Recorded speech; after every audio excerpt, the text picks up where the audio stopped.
कमो बेश निस्फ सदी से मैं सैटेलाइट टाउन रावलपिंडी में रिहाइश पजीर हूँ।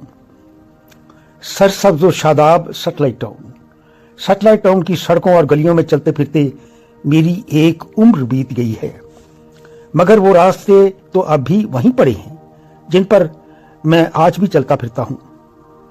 अब इन रास्तों और गलियों में बसने वाले नसीम हिजाजी, शफीकुर रहमान और जब्बार तौकीर जैसे हर दिल अजीज लोग बिला शुबा रुखसत हो चुके हैं, मगर जमाने का दस्तूर है कि सदा यहाँ किसी ने रहना नहीं, जो आया उसे एक रोज जाना होता है। जिस गली में मैं रहता हूँ उस गली के नुक्कड़ पर अरसाए दराज से धरेक का एक दरख्त है जो कि आज भी वैसे का वैसा ही है। आदमी की इतनी उम्र नहीं होती जितनी दरख्तों की उम्र होती है।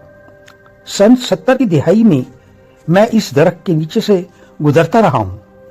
मौसम बहार में इस दरख्त से एक लतीफ सी दिल को लुभाने वाली खुशबू मेरे वजूद को तरोताजा कर दिया करती थी।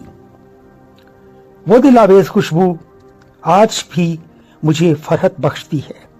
इस धरेक के दरख्त के घने साए के नीचे से गुजरते हुए मैं आज भी कुछ देर के लिए दरख्त के नीचे रुक जाता हूँ। फिजा में बिखरी हुई खुशबू मेरे वजूद में समाने लगती है। यहाँ एक अहम सवाल यह है कि खुशगवार यादें कैसे बनती हैं। खुशगवार यादें मुशाहिदे से बनती हैं। आदमी के वजूद में दो आंखें होती हैं, एक तो ये आंख जिससे हम देखते हैं और दूसरी आंख आपके वजूद के अंदर होती है जिसे हम बसीरत की आंख कहते हैं। बसीरत की आंख बेदार हो जाए तो आदमी के मुशाहिदे की कुव्वत में भी इजाफा हो जाता है। दर हकीकत आदमी माजी का एक तसलसल है। मैं जो भी कुछ हूं माजी के तसलसल की वजह से हूं।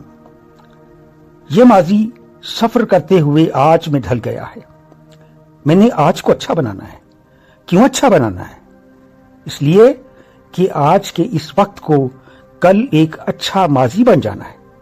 हम माजी को याद क्यों करते हैं? इसलिए याद करते हैं कि उस वक्त हमारे मुशाहिदे अच्छे हुआ करते थे। उस वक्त हमें ये बेनिफिट हासिल था कि हमारी जिंदगी में सादगी थी, ख्यालात में सादगी और बेसाख्तगी थी, तसन्नो और बनावट नहीं थी।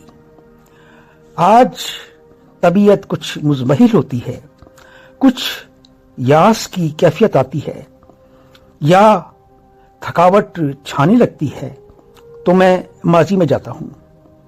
उमूमन मैं माजी में बीते हुए तकलीफ दे लम्हात को खुद पर हावी नहीं होने देता। मैं माजी में निशात के उन बीते हुए लम्हात से हौसला और उम्मीद अपने वजूद में समेटकर हाल में लौट आता हूं। इस तरह मेरे वजूद में एक नई तवानाई पैदा हो जाती है।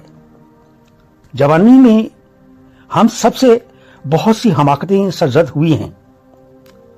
आदमी अपनी गलतियों से सबक हासिल करता है। इस तरह से जहन का सफर जारी रहता है और शऊर में पुख्तगी पैदा होती चली जाती है। इस लिहाज से मैं समझता हूं कि बुढ़ापा शऊर की जवानी का नाम है।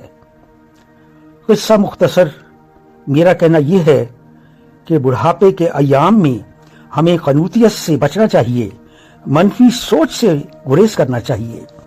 दर हकीकत बुढ़ापे का दौर भी हमारा दौर है। जिस तरह इससे कबल जवानी का दौर भी हमारा दौर था। हमारा दौर गुजरा नहीं है, बल्कि जब तक सांसों की डोर सलामत है हर दौर हमारा दौर है। खुश रहिए और दूसरों को भी खुश रखिए।